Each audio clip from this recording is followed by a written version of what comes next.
Hai, Assalamualaikum semua. Selamat petang, ta chia hao. Okey, kita jumpa lagi pada petang ini.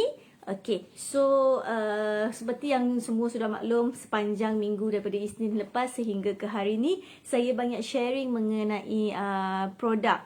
Bukan produk, stiker. Okey, stiker produk, stiker kereta, stiker wallpaper, jenis-jenis produk, jenis-jenis stiker.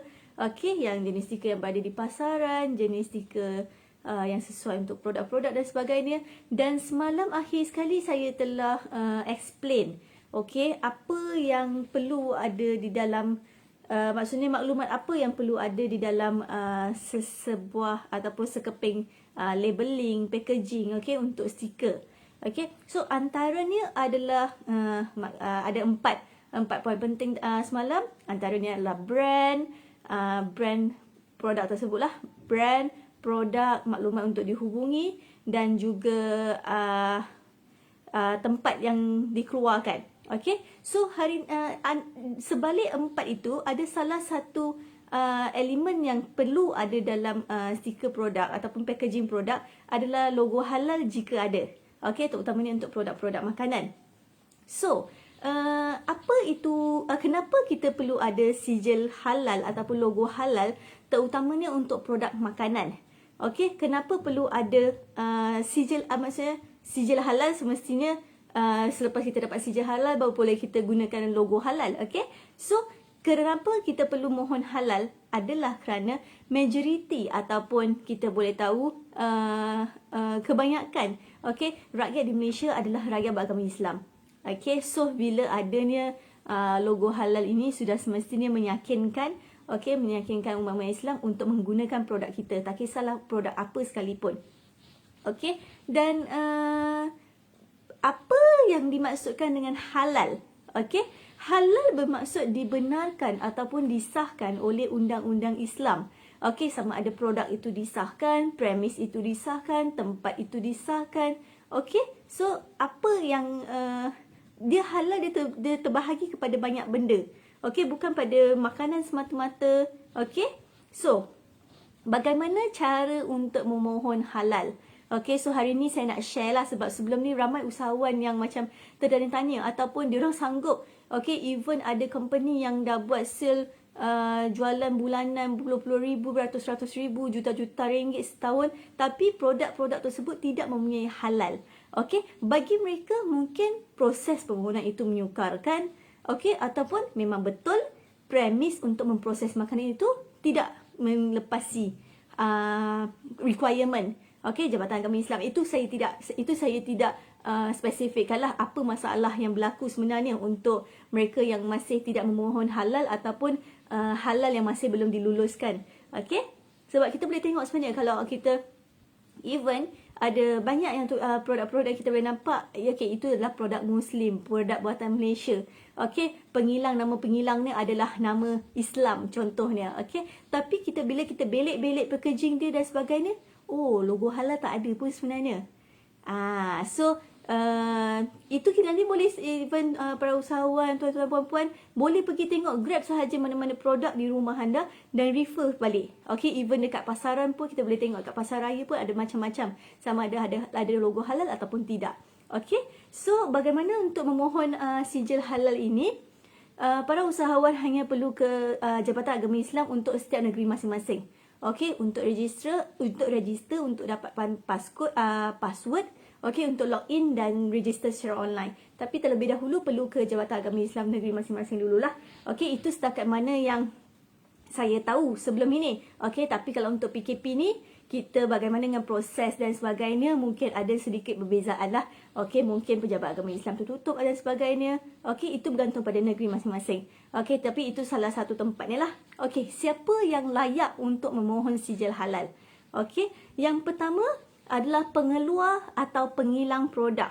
Okey, contohnya penjual makanan frozen, kuih, pengilang produk, produk apa lagi? Seperti apa lagi yang boleh share? Tuan-tuan, puan-puan boleh share dengan saya siapa lagi yang perlu untuk memohon halal. Okey, antara yang pertama pengeluar ataupun pengilang produk. Yang kedua, pengedar ataupun penjual. Okey, pengedar ataupun penjual. Yang ketiga, pengeluar subkon. Pengeluar subkon. So, subkon tu maksudnya kita bukan pengeluar yang main, okey, tapi kita ada subkon, ataupun yang pembungkusan semula. Yang keempat, kategori keempat, pembungkusan semula. Kita ambil produk orang lain, kita bungkus semula, kita pun boleh memohon, okey, untuk sijil halal, sebab kita tak tahu keadaan tempat kita macam mana, melepasi syarat halal ataupun tidak, okey. So yang keempat, siapa yang layak adalah pihak yang membungkus semula. Yang kelima, premis makanan, okey, restoran, gerai makan. Yang keenam, rumah sembelih ayam contohnya. So itu adalah antara 6 kategori ataupun 6 pihak, okey, yang layak untuk memohon sijil halal. Okey, so bergantung pada anda berada di manalah, berada di kategori yang mana. Okey, so siapa yang itu yang layak, siapa yang automatik memang tidak layak untuk memohon. Okey, siapa yang tidak layak? Okey, tadi ada 6 kategori siapa yang layak untuk memohon sijil halal, dan siapa pula yang tidak layak untuk memohon sijil halal. Yang pertama, mereka yang terang-terang ni lah, siapa yang mengeluarkan ataupun syarikat yang mengeluarkan produk yang tidak halal dan halal dalam satu premis yang sama. Okey, maksudnya kilang tu ada keluarkan produk halal dan at the same time kilang yang sama keluarkan produk tidak halal. So automatik dia tidak layak untuk memohon sijil halal. Okey, walaupun dalam tu ada 2 produk yang berbeza, okey, even pun dia asyik dia dalam premis syarikat yang sama. Okey, dia tidak layak. Yang kedua, jika produk itu benar-benar tidak halal lah, menggunakan komponen-komponen yang tidak halal seperti arak ataupun alkohol ataupun daging khinzir, okey, yang memang mengeluarkan produk tidak halal, automatik dia tidak layak untuk memohon. Yang ketiga, bahan semula jadi yang tidak melibatkan sebarang pemprosesan. Maksudnya, contohnya kita ambil apa-apa yang asal, okey, contohnya mungkin kita ambil akar kayu, okey, akar kayu untuk untuk direbus. Okey, akar kayu itu sendiri tidak boleh dijadikan produk untuk memohon halal. Tetapi sekiranya kita ambil akar kayu tersebut, kita rebus, kita campur bahan-bahan dan sebagainya, dan selepas diproses, final produk itu boleh digunakan untuk memohon halal. Bahan semula jadi, bahan asal usul itu sendiri yang tak boleh. Bahan semula jadi. Okey, bahan semula jadi. Contohnya apa-apa yang diwujudkan secara semula jadi. Yang keempat, ubat-ubatan ataupun produk yang dikategorikan sebagai keluaran farmaseutical. Ubat-ubat kita tak dapat, pengeluar ubat kita tak dapat untuk memohon sijil halal. Okey, produk yang kelima, kategori yang kelima, siapa yang tidak layak adalah produk yang siap diproses yang dikeluarkan oleh luar negara. Maksudnya benda tu dah siap. Okey, dah siap. Kalau daripada luar negara, supposedly daripada luar negara itu sudah diiktiraf halal jika ada. So kita tak boleh ambil produk tersebut dan bawa ke sini, dan sebab dia diproses di luar negara. So dia yang kita logo halal itu adalah logo halal Malaysia. Okey, so logo halal Malaysia, sebab tu nanti saya akan explain apakah kriteria-kriteria untuk mendapatkan logo halal. So anda akan tahu kenapa saya cakap bila produk itu diproses di luar negara, okey, dikeluarkan di luar negara, dia tidak boleh mohon di Malaysia. Nanti saya akan terangkan. Dan yang akhir sekali, baja dan makanan binatang. Baja dan makanan binatang tidak boleh memohon untuk sijil halal. Okey. So, apa macam yang saya cakapkan tadi, apa yang kita, maksudnya sebab awal-awal tadi saya ada share 6 kategori siapa yang layak untuk mohon. Okey, so bila kita mengisi borang, kita perlu mengisi borang mengikut kesesuaian. Contohnya, kita berada di bawah kategori produk, contoh dia produk kosmetik, produk makanan, produk kuih, okey, dan sebagainya. Itu adalah antara a few kategori lah. Okey, yang pertama sekali produk, yang kedua premis makanan, restoran, okey, yang ketiga rumah sembelih. Okey, so kita perlu time kita mengisi borang itu adalah antara borang-borang yang kita perlu isi mengikut kesesuaian apa yang kita nak mohon. Okey, even ada, sebab tu saya kata untuk memohon sijil halal itu tidaklah susah. Okey, dia ni mudah sebab jika betul-betul kita memenuhi requirement dia. Benda akan jadi, sebab ramai yang mengambil jalan mudah, okey, dengan melantik ejen dan sebagainya untuk buat permohonan. So, First, kita sebagai usahawan yang baru bermula sudah semestinya bila ada kos-kos yang kita gunakan orang tengah ataupun ejen, sudah semestinya ada harga ataupun kos kita telah meningkat. Sebab tu ada orang kata, saya nak mohon sijil halal ni satu sebab mahal. Sebenarnya benda ni tak mahal. Dia jadi mahal sebab kita approach ejen. Ejen sendiri sudah ada kosnya sendiri. Okey, tapi jika anda tak kisah mengenai kos untuk membayar ejen, sudah semestinya anda tak menganggap benda itu mahal, so anda boleh ambil kos, ambil melantih ejen misalnya. Okey, so itu adalah antara salah satunya lah option. Okey, so apa butiran yang diperlukan ataupun apa requirement yang diperlukan untuk memohon sijil halal? Satu adalah profil syarikat, okey, company profile. Dua, nama produk. Tiga, bahan ramuan yang digunakan dalam produk tersebut. Okey, contoh bahan ramuan yang digunakan adalah contoh untuk kita buat kuih. Okey, untuk buat kuih apa kita nak buat kita buat kuih kari pap. Okey, contoh dia. Ataupun okey, macam stiker produk semalam saya masih ada di sini, apam gula hangus. Okey, tepung ramuan ataupun bahan-bahannya adalah tepung, gula, margarin, telur. Okey. So, kita perlu maksudnya semasa kita memohon, kita perlu senaraikan ataupun listkan apa bahan ramuan yang kita gunakan untuk produk tersebut. Okey, so yang penting, contohnya kita gunakan tepung gandum. Tepung gandum yang digunakan cap apa? Contoh, okey, cap kunci for example. Okey, tepung itu sendiri ada tak sijil halal? Itulah yang paling, maksudnya bukan maksudnya setiap bahan-bahan yang kita gunakan tu kita perlu cari dapatkan, memastikan pengeluar bahan tersebut mempunyai sijil halal. Itu yang bila kita tengok di dalam, kalau kita tengok kriteria di website, ayat dia berbunyi status halal bahan ramuan berserta sijil halal. Maksudnya bahan yang kita gunakan, pembekal itu pastikan dia ada sijil halal. Kita perlukan dia punya halal untuk memasuki dalam kita punya produk untuk kita mohon. So yang keenam adalah jenis bahan pembungkusan. Okey, apa yang digunakan untuk membungkus produk kita. Yang ketujuh, proses dan prosedur pengeluaran. Okey, carta alih proses pengeluaran. Sebab itulah kenapa tadi saya katakan siapa yang tidak layak memohon jika produk tersebut telah siap diproses, telah siap dikeluarkan di luar negara.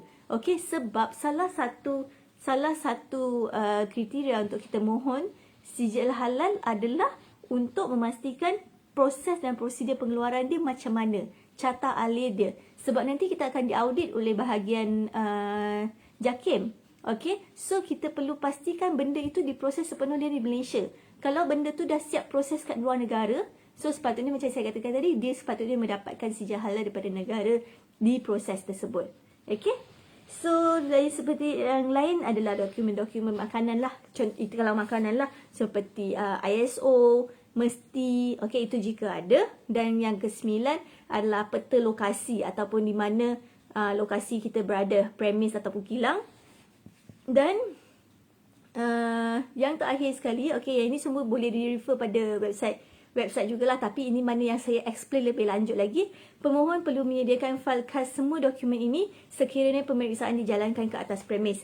Okey, sebab once kalau kita dah lulus, kita dah ada sijil halal dan sebagainya sekalipun, bila-bila masa kita boleh diaudit, bila-bila masa kita boleh didatangi oleh pegawai-pegawai. Okey, so itu adalah sedikit saya nak share mengenai cara-cara ataupun requirement mengenai produk, mengenai pemohonan sijil halal. Okey, sebab selama ni ramai sangat usahawan yang, ialah sebab bila kita ada sijil halal, sebenarnya dia membawa produk kita ke satu langkah yang lebih tinggi.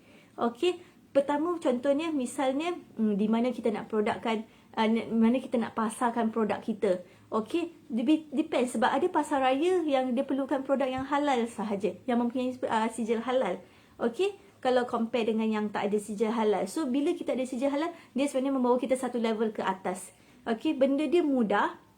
Kalau anda rasa benda tu sukar sekalipun, hanya untuk sekali sahaja. Dan sijil halal, okey, setahu saya boleh digunakan 2 tahun. Okey, selama 2 tahun and boleh di-renew lah. So jika anda betul-betul merasakan produk makanan ataupun produk yang anda keluarkan itu memenuhi syarat-syarat, okey, untuk memohon sijil halal, silakan. benda ni, proses ini tidak sukar.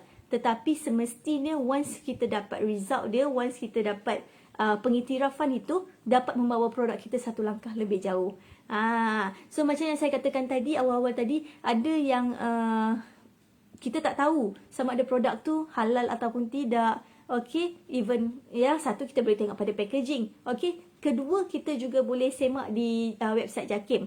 Okey, kita boleh masukkan nama syarikat pengeluar tersebut di website JAKIM. Okey, so mana yang berdaftar, nama tu akan keluar.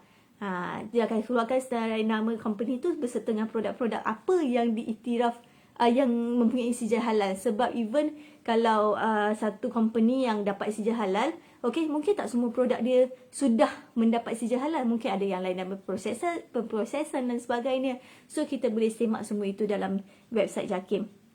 So kita sebagai usahawan jangan ragu-ragu, okey, untuk membawa produk kita lebih jauh. Okey, sebab satu hari nanti, okey, sebab sekarang ni pun kita tengok, okey, bila produk tu keluaran nama Muslim, kita assume dia keluaran Muslim, halal. Okey, sebab kita tak tahu di sebalik pembuatan dia, cara pembuatan dia macam mana, tempat pembuatan dia macam mana, keadaan tempat itu sendiri macam mana. Sebab bila nak memohon sijil halal itu, proses dia semua ni adalah sangat teliti. Okey, saya tak cakap benda tu susah, tapi saya cakap benda tu akan disemak secara teliti. Sebab kita pastikan, sebab kita pun nak pastikan apa yang kita makan, apa yang kita dapat, apa yang kita guna itu betul-betul diiktiraf halal. Sebab kita tak naklah, sebab kita pun tahu banyak sangat company kadang-kadang yang ada sijil halal, tapi cara prosesannya sekiranya tidak diaudit dengan betul, sekiranya tidak disemak dengan betul, tidak dipantau, okey, benda tu kadang-kadang pun boleh. Sebab itu kenapa kadang-kadang ada sijil halal yang dibatalkan. So usahawan semua jangan risau, jangan fikirkan, maksudnya jangan rasa susah, jangan rasa terbeban, okey, untuk memohon sijil halal. Kerana segala apa proses yang anda lalui semestinya, okey, akan membawa anda satu langkah ke depan, membawa produk anda satu langkah ke depan, membawa syarikat anda satu langkah ke depan pada masa sekarang. Okey, sebab satu hari nanti kita akan tahu betapa pentingnya produk yang mempunyai sijil halal ataupun produk yang diiktiraf halal, pentingnya berada di pasaran. Sebab bila kita nak masuk shopping mall dan sebagainya, memang ramai yang minta requirement ataupun benda yang terutamanya untuk makanan lah, makanan lah terutamanya. Okey, tak kisahlah makanan kering ke dan sebagainya, benda itu dititik beratkan. Okey, so itu saja sedikit perkongsian daripada saya hari ini untuk cara memohon sijil halal. Okey, ada kriteria-kriteria dia dan siapa yang layak memohon, siapa yang tidak layak memohon. Okey, so saya berharap perkongsian saya pada hari ini memanfaatkan anda semua dan juga kawan-kawan anda. So jangan lupa untuk like, follow dan share Facebook page kami Fast to Print, dan juga jangan lupa untuk subscribe dan on notification untuk YouTube channel kami Fast to Print, dan juga jangan lupa untuk follow dan like Instagram kami juga. Okey, so itu saja buat saya hari ini. So, nantikan saya esok untuk perkongsian yang lebih menarik. Okey, nanti saya akan share tajuk apa yang saya akan kongsikan pada hari esok. So itu saja hari ini. Bye. Assalamualaikum.